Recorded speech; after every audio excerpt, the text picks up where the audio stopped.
The real thrust of our presentation today is all about how culture can really add to economic development and human development within a community. Let's create a vibrant and viable live music scene for musicians and audiences, diverse ages, ethnicities, and incomes. And don't those last three terms really define who we are and what defines our region?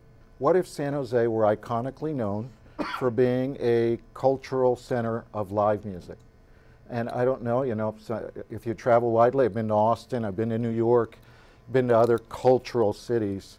Our region has a lot to offer. And so really what we're talking about is just developing synergy and leveraging the assets we already have. If you think about the quote-unquote ecosystem of culture in the Bay Area, a lot of it, there's a lot of stakeholders, both public and private stakeholders, for-profit, non-profit. What if we were able to connect all those dots in a way that really created synergy with the grander vision?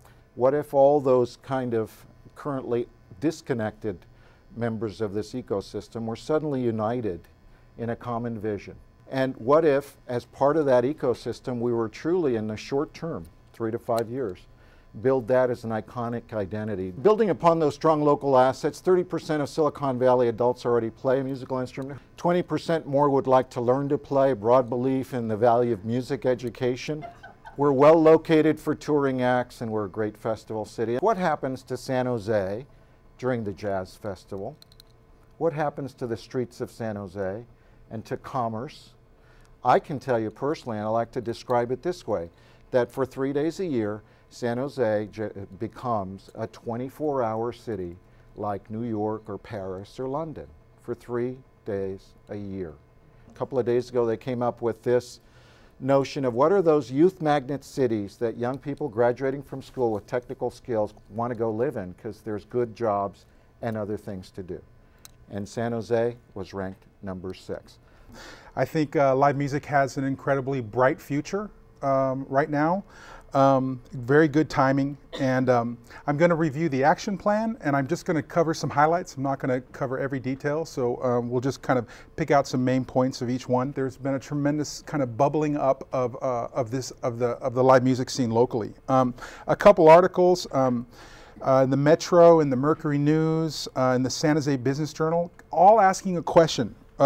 For the most part, what is brewing with our live music scene? Seeing things like Nederlander, Left Coast Live, an amazing jazz festival, an amazing mariachi festival. The city is very involved in this. Definitely the music community, the business community. You're seeing a lot of interest on all sides here. 5 driving strategies. Connecting audiences to programming, and somewhat, marketing, getting the word out.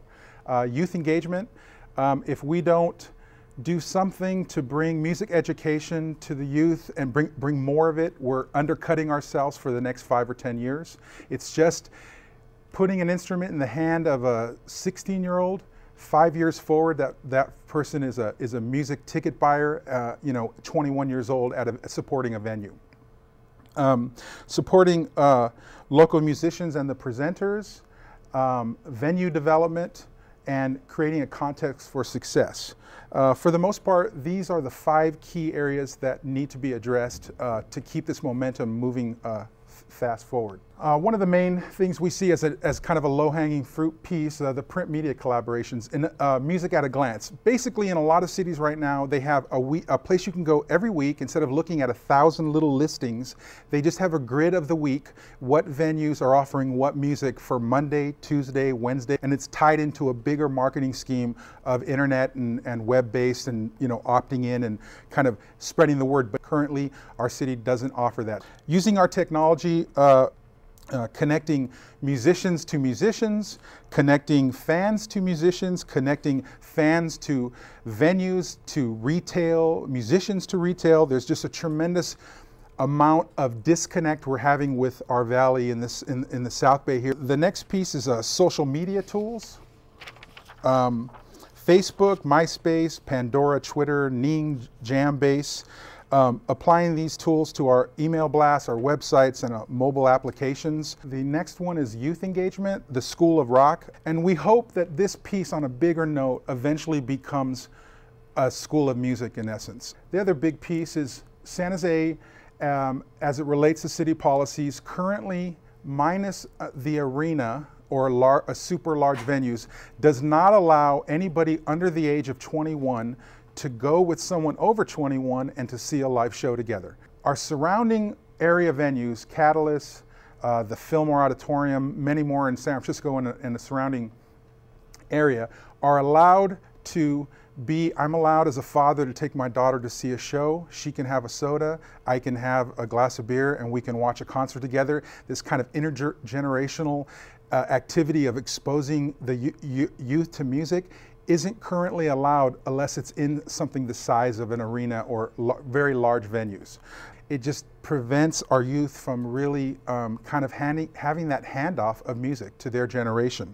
We need to push our city to make this change because it's basically stopping the growth, or it's slowing the growth of our music scene. Supporting musicians and presenters, workshops. One of the things when we did Left Coast Live, we participated in 40 venues downtown, and about 36 of them were local businesses. They didn't know how to promote, they didn't know how to present music anymore. They didn't know how to find a sound system. They didn't know how to market it. They didn't know the ins and outs of dealing with the band. Could definitely benefit from some grassroots development workshops for what they're doing. Venue development.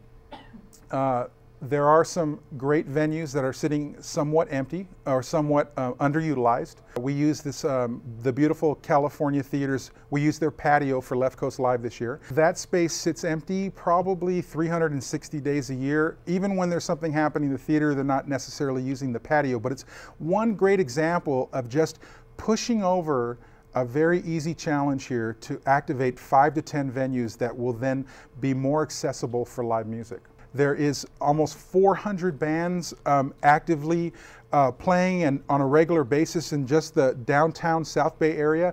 They constantly are in a search for rehearsal space, which there is not much of. We see that definitely as something that may tie in with the Creative Center for the Arts. Landmark venue in SOFA and GRP. SOFA's ready to burst. 01, the San Jose Jazz Fest, Left Coast Live, First Fridays, just tremendous things happening there. But you can't say at this point, with our shift a little bit from the mega nightclub DJ thing to more of having some live music presence, there's not a venue that folks that go to those festivals and like SOFA can say is theirs after 9 o'clock at night to see a great live show. Guadalupe River Parkway, obviously the Levitt Pavilion, a version of the Levitt Pavilion, that organization looking to place pavilions in great spots and with a smart organization that will work with them. Guadalupe and that river and that parkway is growing to be the heart of our city, and I think it needs a beautiful stage like that to not just work with music, but film and theater and a lot of other presentations. A music and technology conference. The world sees us as this place that's creating the Pandoras and all of this kind of music technology. Why are we not home to the best conference of this sort and festival? This is a world-class festival city and can go nowhere but up. Music and music-related activities are a part of that. There's a lot of really exciting changes that are going on in the community, and every time I come back and visit, I'm excited to see what's going on in the SOFA district and what's gone on with Left Coast Live and the different music that's coming into the community and what it can do for downtown. I would just encourage you all to continue the hard work that you're doing. I'll be speaking at an American Marketing Association event next week in New Orleans, talking about cities and how they use music to market and promote their cities. And I'll definitely mention Left Coast Live and the activities that are going on in San Jose, and talk about how you're going to be one of the up-and-coming communities to keep an eye on. Moment of opportunity. We are the dark horse moving up. We are moving forward. It's great to be a part of that youth magnet. There's a tremendous community interest bubbling up from literally a lot of different sectors. Strong assets to build upon, great music and technology being created here, our strength, excellent tool for cultural boundary crossing, and tremendous music education support in the sense of the value of education in this valley. All of these forces are aligning to push live music forward. The city portion of investment, I think, will grow with our investment to be a catalyst to push this forward. So thank you very much.